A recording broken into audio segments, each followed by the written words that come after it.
제가 드릴 말씀은 14페이지에 자료가 있습니다.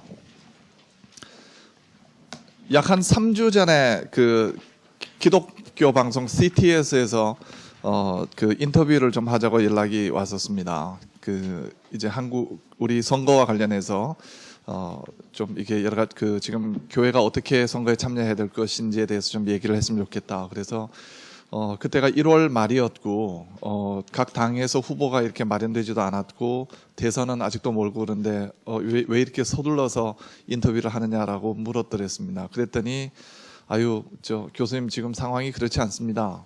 왜요? 어떻습니까? 했더니 지금 이미 큰 교회 목사님들께서는 대권으로 떠오는 분들과 접촉을 시작하셨습니다.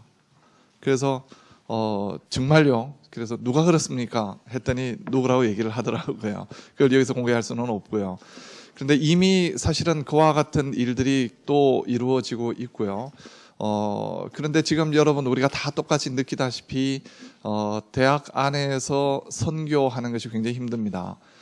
심지어 숭실대학교가 기독교 대학이지만 정말 크리스찬이라고 하는 것을 스스로 이제 고백하는 것이 친구들 사이에서 쉽지 않은 일이고요. 청년들 사이에 기독교가 점점 멀어져 있고 또 어떤 보고에 따르면 대학생 선교단체에서 매년 한 1000명 정도의 회원수가 줄어들고 있는 그런 정도의 아주 심각한 양상입니다. 그런데 이런 양상이 무슨 그 포스트 모던 소사이티라든가 뭐 그런 어떤 외적인 것보다도 지난 수년간 아마 정치에 대해서 또 한국 사회에 대해서 한국 기독교가 보여줬던 모습의 그 부정적인 어떤 결과가 아니었나라고 생각하지 않을 수가 없습니다. 그래서 이번 선거가 정말로 중요하다 하는 생각을 누구나도 하게 될 것 같습니다. 그게 아마 이 자리에 이렇게 많은 분들이 오게 된, 또 특히 이제 청년들이 많이 오시게 된 그런 이유 중에 하나라고 봐지고요. 그렇다면 이제 우리가 이런 모습 속에서 어떻게 정치를 이해하고 특히 그 그리스도인으로서 정치를 어떻게 이해하고 어떻게 접근해 가야 하느냐 하는 점에 좀 원리적인 데 초점을 맞추어서 다소 철학적인 그런 이야기를 해보고자 합니다. 철학이라고 하니까 아마 벌써 좀 졸음이 시작이 되실지는 모르겠는데요. 안 그래도 그 CTS 아까 오셨던 기자분이 저보고 그런데 왜 이런 얘기를 철학 교수님이 하시죠? 왜냐하면 기윤실에서 저를 소개를 해 줬거든요. 그래서 소개를 해줘서 제 영실로 오기는 왔는데 왜 철학과 교수님이 이런 걸 하느냐 그래서 사실은 제가 철학 중에서도 정치 철학이 전공이라고 얘기를 하니까 그제서야 조금 이해를 하시더라고요. 그래서 여기에 담기는 내용은 좀 그와 같이 좀 생각해 볼 거리를 조금 담아 보았습니다. 첫 번째 섹션이 이제 그리스도인 세상의 빛과 소금이라고 했는데요. 조금 전에 백 교수님께서도 말씀하셨지만 우리가 성서를 텍스트로 놓고 거기에서 연역적으로 지금 현재 2012년 대한민국에 필요한 정책, 정강을 연역적으로 도출하려고 노력하면 실패할 수밖에 없습니다. 시대도 워낙 다르고요. 지금 우리가 경험하고 있는 정치 체제에 대한 이해나 논술이 성서에는 존재하지 않습니다.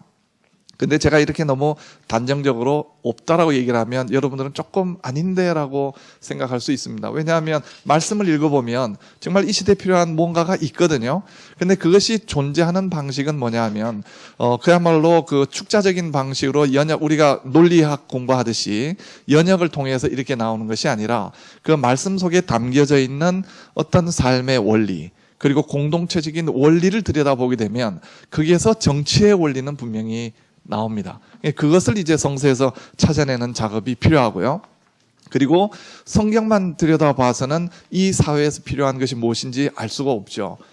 그건 뭐 성경만이 아니고 철학 공부하는 사람들이 철학책만 들여다보고 있으면 삶 속에서 필요한 지혜를 얻을 수가 없을 겁니다. 삶 속에 필요한 지혜는 삶을 들여다보고 그리고 철학책을 보면 이게 매치가 되는 가운데서 나오는 거니까요.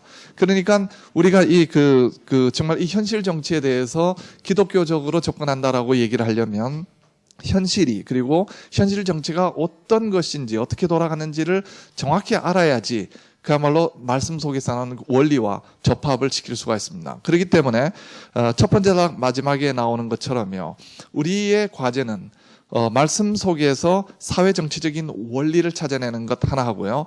또 하나는 현실에서 돌아가고 있는 실제의 정치 작동 원리 그리고 방식 이런 것에 대한 통찰 이 두 가지가 동시에 필요한 겁니다. 저 나름대로 성서에 과연 정치적인 어떤 원리로서 어떤 것들이 있을까를 이번 기회에 여러분들에게 소개시켜 드리고 싶어서 고민을 하다가 생각해 본 부분이 보시면 마태복음 5장 13절에서 16절 말씀입니다. 우리가 다 잘 아는 빛과 소금에 대한 이야기인데요. 이 구절 가운데 보시면 거기 인용 가운데 밑에서 둘째 줄 뒷부분에 보면 이런 구절이 있습니다. 너희 빛이 사람 앞에 비치게 하여 그들로 너희 착한 행실을 보고 하늘에 계신 너희 아버지께 영광을 돌리게 하라 라고 하는 말씀이 있습니다. 그런데 여기서 이제 한번 좀 생각을 해보십시다. 우리가 선행을 하면 착한 일을 하면 그 선행은 감추어야 합니까? 이렇게 세상 속에 드러내야 합니까? 우리는 감춰야 한다고 배우지 않았습니까? 그 밑에 6장 3절에서 4절 말씀을 인용했습니다. 너희는 구제할 때에 오른손이 하는 것을 왼손이 모르게 하여 내 구제함을 은밀하게 하라. 얼핏 보면 이 두 가지가 서로 모순이 됩니다. 그런데 이 두 개의 착한 행실이라고 하는 것은 우리가 이 두 개가 서로 다른 성격의 것이라고 이해하면 사실은 해결은 가능합니다. 어떤 착한 행실은요 감추어야 하고 그것을 감춤으로써 하나님께서 우리에게 상을 주시는 그와 같은 일이 있는가 하면 어떤 착한 행실은 드러내고 빛이 되게 하고 알려서 그것을 통해서 하나님께 영광이 되는 그런 일이 있습니다. 이 두 개는 서로 다른 착한 일입니다. 특히 빛과 소금과 관련되는 세상 가운데 빛과 소금이 되라고 하는 이 말씀은 바로 이 세상이라고 하는 것이 혼자 이루어지는 삶이 아니고 함께 더불어 사는 정치적 공동체라고 얘기하고 생각을 해보게 되면 이 정치적 공동체라고 하는 것은 항상 다른 사람에게 드러나고 보여지고 자기의 의견을 표출하고 합의를 하고 하는 그런 장소이기 때문에 거기에서 그야말로 바람직한 어떤 정치적인 입장이나 또는 공동체가 나아가야 할 바를 제시하거나 또는 그 안에서 어떤 일을 할 때 협잡이나 속임수나 거짓으로 하지 않고 공명장대하고 투명하게 일을 하는 것, 이것이 바로 세상 가운데 빛의 역할, 소금의 역할을 하는 것입니다. 그러니까 세상 가운데 빛과 소금의 역할이라고 하는 것은 우리가 그야말로 정치적인 환경 속에서 어떤 정치에 대해서 어떻게 우리가 접근해 들어가야 하는지, 어떤 원리를 가지고 살아야 하는지에 대해서 단적으로 보여주는 부분이라고 봅니다. 그래서 그 뒤에 이어서 4개의 섹션을 가지고 정치의 특성에 대해서 잠시 좀 정리를 해보았는데요. 첫 번째는 정치란 공동체로서의 세상의 일입니다. 세상의 빛과 소금이 되라고 했는데 그 세상이 공동체라는 것이고요. 그 가운데 공동체 속에서 일어나는 그런 일로 정치가 작동이 되는 것입니다. 이거는 교회 공동체도 마찬가지고 선교단체나 학생 동아리나 모든 공동체 속에서는 항상 작동하는 것이고 어디에서나 정치적인 원리는 작동하고 있습니다.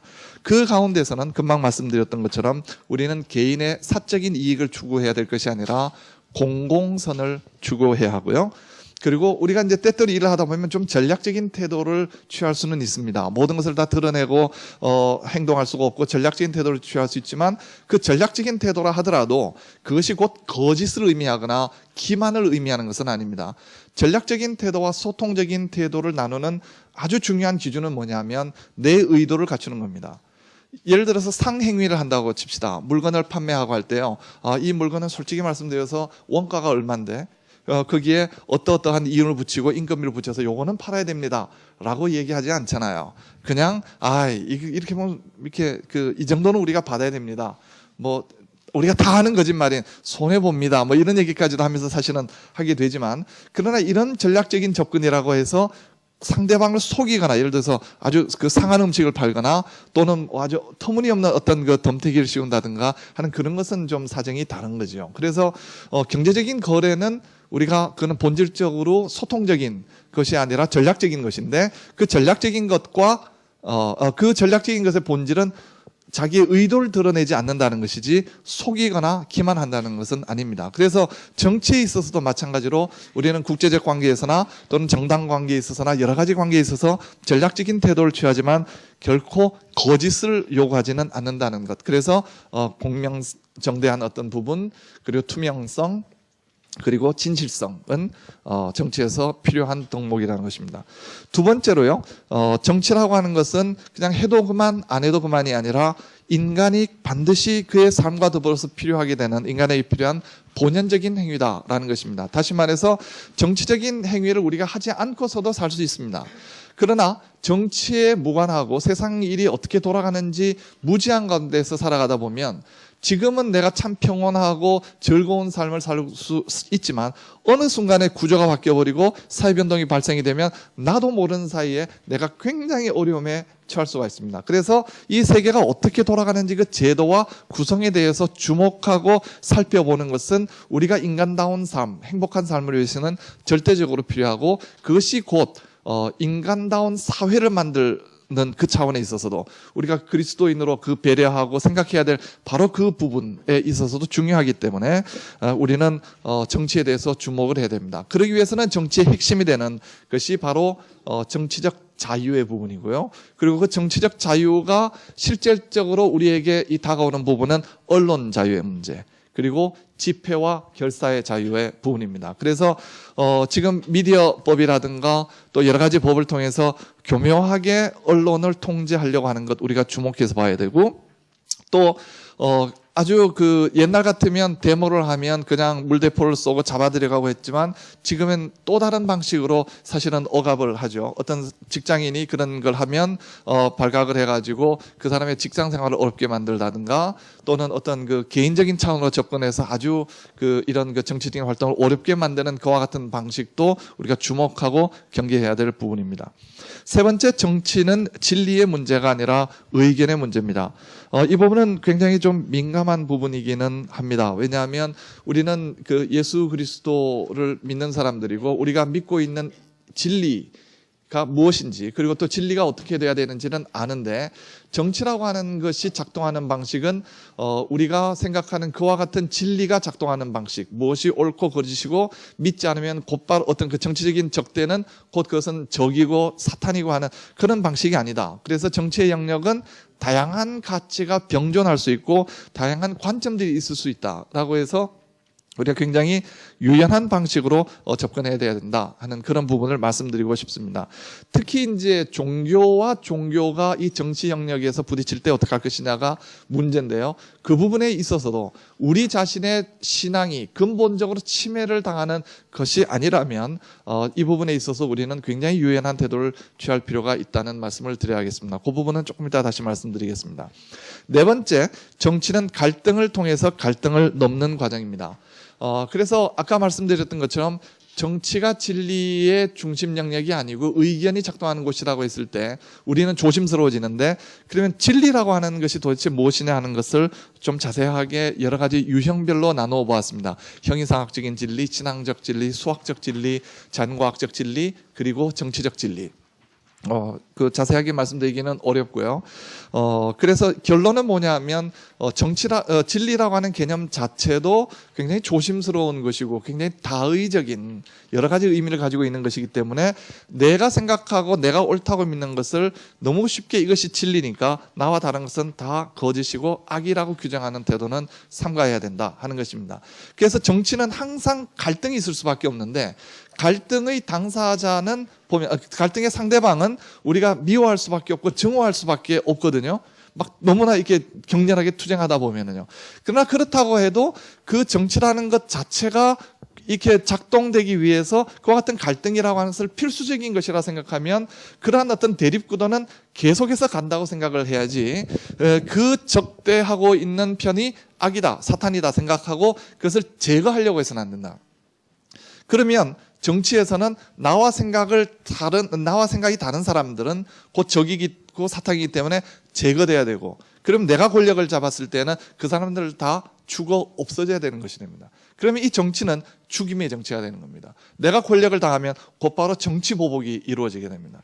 이것은 지양이 돼야 됩니다. 그런데 우리가 과거의 역사를 보면 어떤 그룹은 정치 보복을 하지 않겠다라고 계속해서 주장을 하고, 어느 집단은 권력을 장악하면 정치 보복을 끊임없이 합니다. 그러고 보면 참 악순환이죠. 한쪽은 계속 당할 수밖에 없고 한쪽은 보복으로부터 늘 벗어나게 되는 그러니까 이런 부분에 주목해서 이런 어떤 정치적인 죽임의 문화가 발생되지 않도록 하는 것은 바로 우리의 몫이다 하는 것을 말씀드릴 수 있겠습니다. 그다음에 우리 한국 사회는 정치 과잉이 문제입니다. 학생 인권 조례에 대해서 말씀드릴 필요가 있는데, 우리가 교회 안에서 보면 학생 인권 조례에 대해서 반대하는 서명도 일부 교회에서 하기는 했고요. 또 일부에서는 그것이 왜 그렇게 나쁜 것이냐 하는 그런 반대 여론도 있었습니다.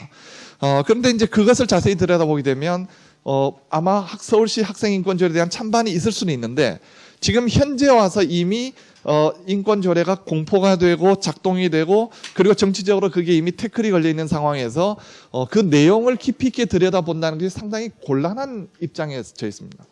여러분 가운데 정치적 서울시 학생 인권 조례에 대해서 찬성하는 분 손 들어 보십시오. 또는 반대하는 분 손 들어 보십시오라고 하면, 그 바탕으로 해서 우리가 여러 가지 어떤 깊이 있는 토론이 이루어지는 것이 아니라, 내가 어떤 찬성과 반대 입장을 표명하는 순간 이미 저 사람은 좀 진보적이다, 저 사람은 보수적이다, 아니면 어떤 신앙에 따라서 저 사람은 기독교적이네, 저 사람은 뭐야 라고 하는 생각, 이미 거기에 어떤 내용에 대한 토론이 이루어지기 전에 이미 어떤 정치적인 판단이 들어가게 되고 바로 선을 딱 나눠버리는 그와 같은 문제, 이것이 이제 과잉 정치와 정치의 과잉화의 문제인데요. 기독교인들이 우리가 이 정치 문제를 들어갈 때는 우리가 중요한 것은 우리가 봐야 하는 여러 가지 정책들이 과연 기독교적으로 인정할 수 있는 가치의 관점에서 어떠냐를 봐야 된단 말이에요. 그렇다면 거기에서 어느 편이냐 하기 전에 내용을 살펴보려면 그런 어떤 그 과잉 정치와는 절대적으로 피해야 합니다. 그런데 여러분 이제 그 낙곰수 또 닥치고 정치, 그 책 많이들 보시고 그러셨는데, 그 책을 보면은 지금 그동안 10수년간 보수적 정치권에서 어떤 방식으로 프레임을 만들어 가지고 또 언론을 장악을 해서 이 문제를 규정해 왔는지가 아주 잘 드러나 있습니다. 그런데 이제 김어준 씨나 또 낙곰수를 운영하는 이 사람들은 거기에 대해서 진보의 프레임을 가지고 와서 그걸로 바꿔놓으려고 하고 있습니다. 저는 상당히 많은 점에 있어서 의미 있다고 봅니다. 그런데 우리가 기독교적인 관점에서 봤을 때는 하나의 프레임을 다른 프레임으로 바꾸는 것이 중요한 게 아니라, 여러 가지 프레임을 보는 것도 중요하지만 중요한 것은 그것이 프레임의 게임이라고 하는 것 자체를 봐야 되는 거고요. 그 프레임의 게임을 보면서 우리가 기독교적으로 봤을 때는 그 프레임 자체를 어떻게 봐야 할 것이냐까지 우리가 보고 생각을 해야지 진짜 우리는 제대로 된 판단을 해낼 수 있다. 그래서 우리 청년들은 그 프레임 자체를 들여다보고 비판하면서 그것을 평가할 수 있는 기독교적 가치라고 하는 점에 초점을 두고 좀 보셔야 될 필요가 있겠다 싶습니다. 마지막 단락에 그 기독교적 정치 참여의 길에 3개의 단락이 있는데요. 첫 번째 단락의 핵심은 우리가 기독교적으로 참여한다고 할 때 섣불리 우리가 기독교의 이념이 이거니까 이쪽으로 투표해야 된다라고 하는 것 안 됩니다. 그리고 우리는 항상 빛과 소금이 되려고 하면 그 프레임이 뭔가를 생각하는 그 과정을 반드시 가져야 됩니다. 그게 우리가 중요하다는 것이고요. 두 번째 단락에서 하고 있는 얘기는 교회가 이미 교인을 가지고 있고 또 지역사회 안에 교회 건물을 가지고 있고 거기에 신도들을 가지고 있기 때문에 그 지역사회 안에서는 이미 권력자입니다. 작은 교회가 아니고 큰 교회일수록 정말 큰 권력자입니다. 그렇기 때문에 목사님들은 쉽게 그 권력의 유혹을 받습니다. 왜냐하면 실제로 건축을 하거나 뭘 하거나 간에 지역의 정치 지도자들과 만날 기회가 많고요. 거기서 받는 대우라든가 또는 하고 싶어하는 일에 대한 대응 방식을 통해서 그 권력적인 것을 이미 향유하고 있습니다. 그러니까 받게 된 유혹은 곧바로 그 지역사회뿐만 아니라 좀 아주 큰 교회, 아주 메가 처치 같은 경우는 대한민국 전체를 놓고 정치적인 개입을 하고 싶은 유혹을 항상 받습니다. 크리스찬 평신도들은 거기에 대해서 노라고 할 수 있어야 되고요. 그리고 특히 설교 시간 내에 설교 안에서 특정 후보를 지지하거나 특정 후보라는 것을 너무나 분명히 알 수 있는 방식의 지지를 하거나 내지는 아주 단순하게 교회 직분자니까 또는 여러분 같은 값이면 크리스찬을 찍어야 되지 않겠습니까? 라는 그 말 자체도 우리는 속지 말아야 됩니다. 왜냐하면 중요한 것은 그분이 크리스찬이기 때문에 또는 크리스찬이라고 고백했기 때문에 그분이 하고 있는 정치적 행위가 곧 크리스찬적이다, 기독교적이라고 할 수 없다는 데 있습니다. 그래서 우리는 우리 하는 말과 과거의 이력과 실제의 어떤 정책을 보고 진짜 그 속에 우리가 인정할 수 있는 기독교적 가치가 담겨 있는지 그거를 짚어봐야 된다고 하는 것, 그것이 두 번째 부분입니다. 뭐 나머지 부분들은 여러분들께서 읽어봐 주시기를 바랍니다. 감사합니다. 예.